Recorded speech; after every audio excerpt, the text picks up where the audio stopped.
2012 aku bikin Racun Marau. Itu konsepnya nasionalis gitu, musik-musik gigs kampus lah. Di kampus itu kalau ada pameran seni rupa, mainnya nasionalis. Ini agak serius nih, bikin musik Tridatu.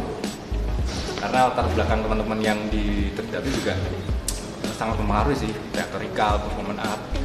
Di musik sama di seni rupa jelas sangat berbeda. Cuma hakikatnya sebenarnya sama. Kalau aku main musik,